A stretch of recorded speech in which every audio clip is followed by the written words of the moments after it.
Olá, como vocês estão após o treinão, o aulão da Marli Martins no Track and Field Experience? Fiquei sabendo que tinha gente dolorida no domingo, na segunda. E aí, como é que vocês estão? Então, estou aqui para apresentar para vocês uma aula, um complemento do exame de bioimpedância, do resultado de bioimpedância. Vamos entender o que esse exame pode nos trazer como ferramenta tanto para ver a nossa saúde hoje, nossa composição corporal hoje, o que a gente pode melhorar e ter uma base para que a gente consiga comparar o nosso progresso. Então vamos entender o que está escrito em cada partezinha desse laudo para a gente tirar o maior proveito deste exame. Vamos lá? Então, antes da gente ir para o laudo do exame, a gente precisa entrar só num conceito mais técnico, como funciona esse exame. O que é bioimpedância? Bioimpedância nada mais é do que um aparelho onde uma corrente elétrica de baixa intensidade, indolor, passa desde os pés do paciente, por isso que tem aqueles eletrodos, até a mão do paciente. Então passa por todo o corpo. E essa corrente elétrica, ela passa por diferentes tecidos. E esses tecidos têm uma condutância menor ou maior a depender da composição corporal. Então eu sempre gosto de comparar, por exemplo, o tecido muscular. O tecido muscular, a gente vai comparar como se fosse uma estrada muito boa, uma estrada lisinha. Já o tecido gorduroso, ele vai ser como se fosse uma estrada esburacada. E a corrente elétrica é o carro. O carro, ele vai ter que chegar a um destino. Então, essa corrente elétrica, esse carro, ele vai partir lá dos pés e vai como destino final até as nossas mãos, até os nossos membros superiores. Aí ele vai tomar diferentes caminhos. Esses caminhos vai ser a depender da composição corporal do paciente. Então, quando o caminho for bom, quando tiver muita massa muscular, este caminho ele vai ser mais rápido, ele vai sofrer menos impedância, menos resistência. Já com uma composição corporal proporcionalmente com mais gordura, esse caminho ele vai ser um pouco mais dificultoso. E a partir daí tem o resultado da bioimpedância, esse resultado que a gente vai ver aqui, vai esmiuçar cada detalhe. Em primeiro lugar, a gente precisa entender que este método de análise é composto por 4 componentes. Esses 4 componentes se encontram como água corporal total em litros.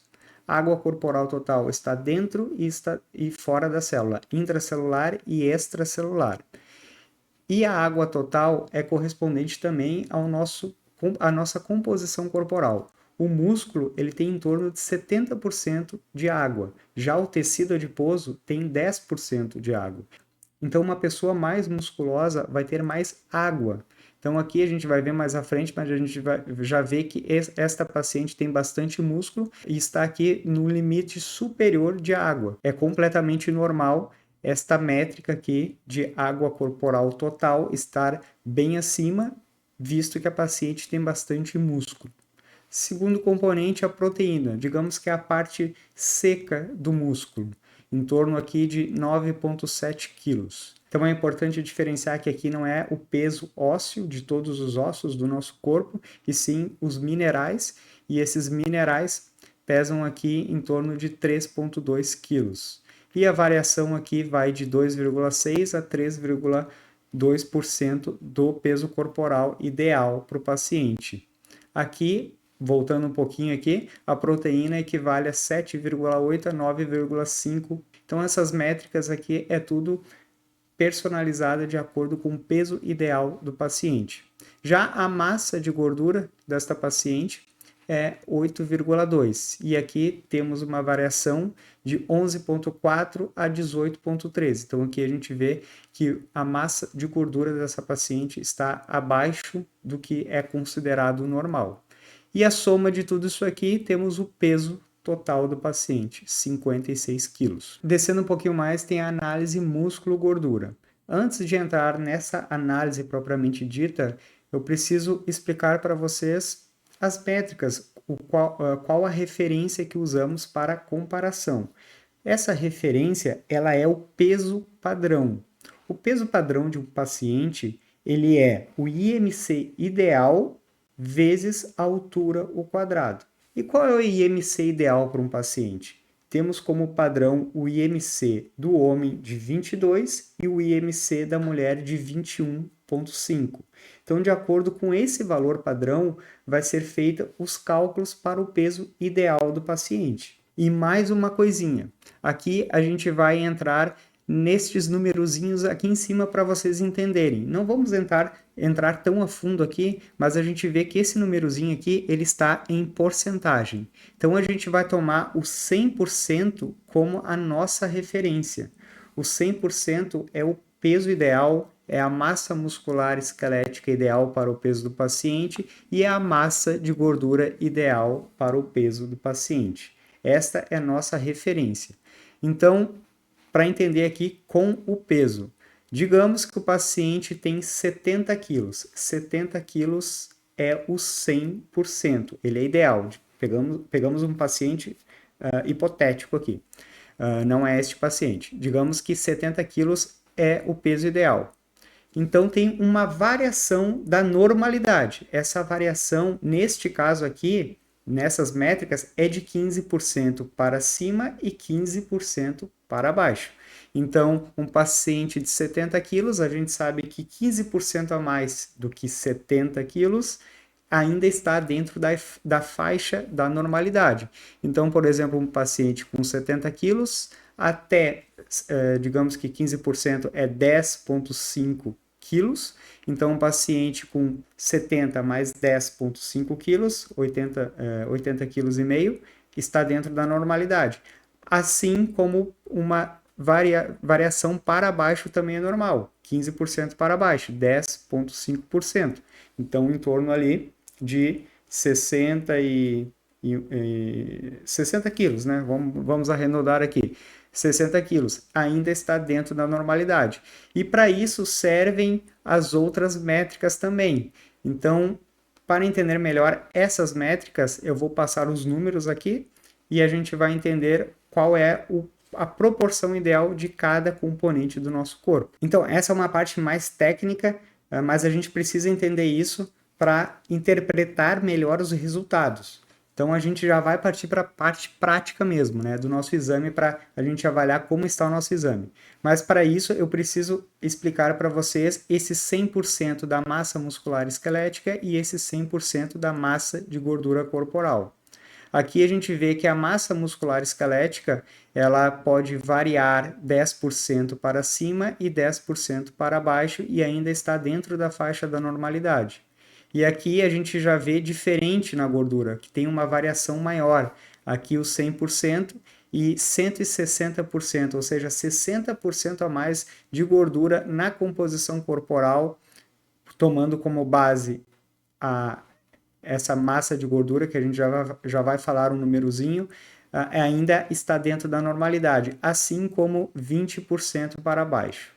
Bom, e qual é o 100%? Aqui eu falei do 100%, né? Do 100% do peso, que é, passando um pouquinho mais para baixo aqui para a gente entender, essa aqui é uma paciente e o IMC ideal dela é 21,5%, aqui está 21%. Tá? Esse é o valor de referência.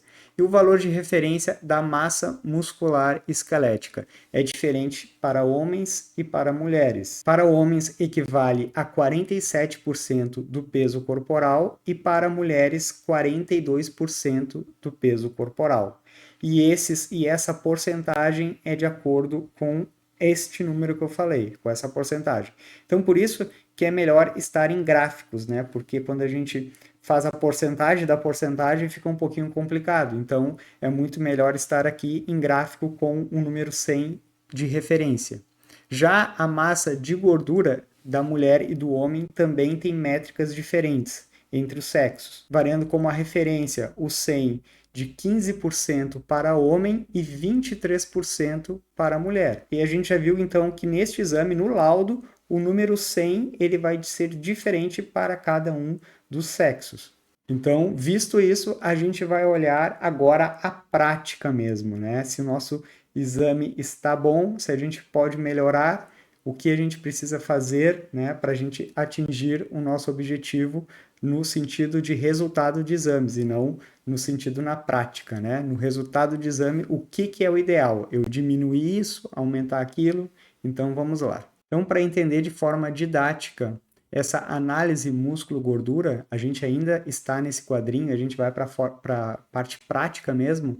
Eu vou pegar outro exame de bioimpedância, este aqui, que está bem didático para a gente começar com a nossa primeira letra que a gente vai ver aqui, que é a letra I. Essa letra I é como se a gente iniciasse a letra aqui e terminasse aqui. Então, se a gente fizer um risquinho aqui, vai ser a letra I. O que significa a letra I?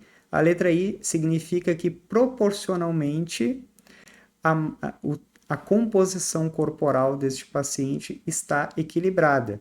A gente vê aqui o peso dentro da faixa aqui a gente vê o peso em torno de 65, ainda dentro da faixa da normalidade, uma massa muscular dentro da faixa da normalidade, quase no limite superior, e também a massa de gordura quase no limite superior. Então a letra I, ela representa uma distribuição proporcional. Agora a gente vai para outra letra. Indo para este outro exame, eu quero saber qual letra que vocês enxergam aqui. A letra começa aqui, vai por aqui e termina aqui. Uma letra C, né? Essa letra C, ela representa uma distribuição da composição dos tecidos corporais, onde tem mais massa de gordura e menos massa esquelética.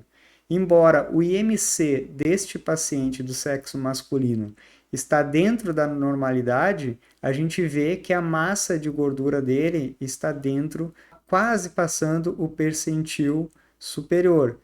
A gente vai analisar um pouquinho mais à frente, mas se a gente for pela proporção de gordura corporal, ele está acima do normal. Esse paciente é aquele paciente falso magro. A gente vê ele, paciente com IMC normal, tendo essa métrica, tá tudo ok, mas a gente vê que pode ter melhorias aqui, diminuindo a composição de massa de gordura e aumentando, consequentemente, se possível, a massa muscular esquelética para ele ficar mais saudável. Então a letra C é uma letra que a gente precisa de melhorias. A gente precisa ou cuidar da nossa dieta ou cuidar dos nossos exercícios. A gente vai para uma outra letra. Essa outra letra aqui, e a gente vai para uma outra letra. Essa letra aqui, digamos que ela está em itálico, né? Ela não está... Eu peguei só pacientes do evento, então não achei uma letra D ideal, mas digamos que isso aqui é um D, né? Um D itálico, digamos. Que ele começa aqui, tá? Vai para cá e faz a bolinha, faz a curva. Então, para o D ser perfeito, esse valor aqui, ele tinha que estar aqui no percentil 100, tá? Então, daí a gente faria isso aqui e o D, tá? Essa é a letra D. A letra D é o ideal, porque a gente tem proporcionalmente mais músculo e menos gordura. Nosso metabolismo funciona muito melhor desta forma. Então, vocês têm uma missão de ver qual letra vocês têm no exame de vocês, tá certo? Então, só a título de curiosidade, aqui a gente vê nesta paciente com perfil atlético, essa paciente ela tem, de acordo com este quadro, análise músculo-gordura, ela tem 8,2 kg de massa de gordura. A gente vê aqui que é desproporcional, né? É baixo, e aqui a gente já tem uma análise da obesidade, né? Que, neste outro quadro, onde mostra o percentil de gordura corporal. Neste percentil, a gente vê aqui esse valor de 14,4%. E o que quer dizer este valor? Isso aqui é muito interessante, indo um pouquinho mais além deste resultado e já pegando para a prática. Se esta paciente aqui é uma atleta e a gente quer que ela melhore a performance, a gente vai ver a modalidade de esporte que ela pratica. Cada modalidade tem um percentual de gordura que é interessante para o atleta ter mais rendimento. Se a gente pegar como exemplo um maratonista, o maratonista ele tem como referência entre 10 e 15% de gordura corporal. Então, a gente vê neste paciente com um perfil atlético bom, a gente ainda teria coisas a melhorar, porque a gente pode baixar de uns 14,4 por uns 13, 12 e ver, analisar se o paciente tem uma melhora da performance esportiva. Já um atleta que tem como modalidade esportiva o arremesso de peso, essa porcentagem de gordura corporal ideal é de 20 a 28%, então teria que aumentar ainda um pouquinho aqui da porcentagem de gordura corporal para se adequar àqueles níveis que geralmente os pacientes com esta modalidade têm uma performance melhor. Então, só para entender aqui quando a gente usa para o esporte, para o atleta, este exame. Seguindo aqui, a gente vai para a análise da massa magra segmentar. Então aqui já ficou mais fácil, porque a gente já conhece esse númerozinho aqui, que é a porcentagem, né? E a gente sabe que o que está acima, o que está abaixo, e entende que isso aqui não é que o paciente está 146% acima do peso, não. A gente já sabe que dentro do percentil 100, que é aquele percentil dentro da normalidade, este paciente está 46% acima desse percentil de massa muscular. Neste caso aqui, o membro superior esquerdo. Então, a gente não se preocupa quando a massa muscular está aumentada. É claro, a gente se preocupa quando ela está baixa. Então, nestes casos aqui, a gente não precisa se preocupar. Aqui temos o segmento, né? E por cada segmento tem o peso em quilo de massa muscular e é analisado essa diferença em quilos de cada membro, isso é importante a gente avaliar também. E aqui dos membros inferiores, né, a gente já vê que está dentro da normalidade, então essa paciente ela tem mais força nos membros superiores do que nos membros inferiores, proporcionalmente, e no tronco também tem uma musculatura forte. Já essa análise de gordura segmentar nos mostra aqui os valores abaixo em praticamente todos os segmentos. E segue da mesma forma. Aqui ela está num percentil de 37%. Então, se o 100 vocês lembram que eu falei que para a mulher a proporção de gordura corporal ideal é 23%, isso é a métrica, é o que a gente usa como base, essa paciente está 37% abaixo desta métrica de 23%. Então, é um pouquinho complicadinho assim, mas é só para vocês entenderem o que significa estes números aqui. Aqui embaixo, a gente vê o histórico da composição corporal. Então, a gente vai ter uma métrica de hoje, no caso do dia que foi realizado o exame, e nas outras vezes, e a gente vai ver se a gente está conseguindo evoluir do jeito que a gente quer. Voltando acima aqui, tem a pontuação Embari. A pontuação Embari é a marca deste equipamento. Então, esta pontuação é uma pontuação que não tem conotação científica, é apenas para avaliar a evolução do paciente. Eu vou explicar como funciona essa pontuação, quais são as métricas, o que faz essa pontuação aumentar e diminuir. A pontuação de um paciente, ela parte do 80. E deste 80, vai ser adicionado pontos ou subtraído pontos. O que vai fazer com que seja adicionado pontos? Adicionado pontos a cada quilo de massa muscular baseado no percentil ideal do paciente. Então, digamos que o percentil ideal do paciente seja aqui, né, no 100, ele é aqui no 100. A cada quilo a mais, ele ganha um ponto. A cada quilo a menos, ele perde um ponto. Já uma outra forma de ganhar ponto ou perder ponto é aqui. Na verdade, na massa de gordura só perde, porque partimos do 80 e aqui temos como métrica o número 100. A cada quilo a mais, a gente perde ponto. A cada quilo a menos, a gente também perde ponto. Então, essa paciente, ela é um perfil atlético e ela tem 84 pontos. Por que ela não tem mais? Porque dentro destas métricas da Embody, que não tem conotação científica, Aqui ela perdeu muito ponto porque a massa de gordura dela está baixa. Isso é ruim para ela? Não. Como a gente conversou na aula, se essa paciente quer ser uma maratonista, ela está ideal, ela está com um perfil ideal de uma maratonista. Então, a gente não tem que levar como base esses pontos. Isso aqui é mais como uma métrica para a gente avaliar na próxima consulta e a depender do objetivo do paciente, é claro. Neste caso aqui, eu esqueceria essa pontuação. Um pouquinho mais abaixo, de acordo com esta pontuação, ele coloca aqui o quanto que a paciente precisa ganhar de peso ou perder de peso e tanto de gordura ou tanto de músculo. Então, essa avaliação, esse controle do peso, né, essa sugestão, ela parte do 100, onde como base tudo dentro do peso ideal, da massa muscular esquelética ideal para o peso do paciente, da massa de gordura corporal ideal para o peso do paciente, seguindo aquela métrica do IMC, que para uma mulher é 21,5 e para o homem é 22. E aqueles outros números que a gente conversou, que são as métricas, o ponto, a nossa referência. Então, este controle de peso é partindo deste ponto. Ele parte deste ponto. Como a pontuação, a gente tem que avaliar paciente a paciente.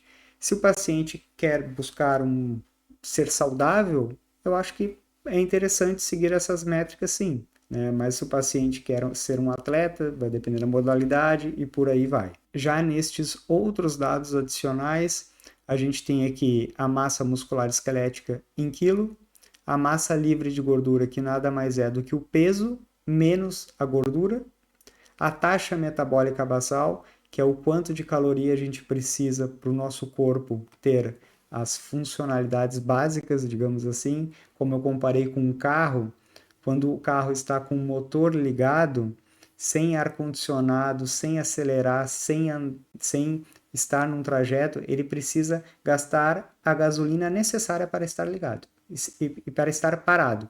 É isso que o nosso corpo precisa para manter as funções básicas, a respiração, a pressão sanguínea, a nossa temperatura corporal. Então, isto é o que o nosso corpo precisa para manter as atividades básicas. Relação cintura-quadril é uma estimativa, assim como o nível de gordura visceral, é uma estimativa da impedância segmentar deste local. E aqui é interessante a gente manter dentro destes níveis. A gente pode usar outras métricas adicionais para melhorar a acurácia desse resultado, como circunferência abdominal total. E aqui o nível de gordura visceral. O nível de gordura visceral tem um ponto de corte, né, de 10. Então é interessante a gente mantê-lo abaixo de 10.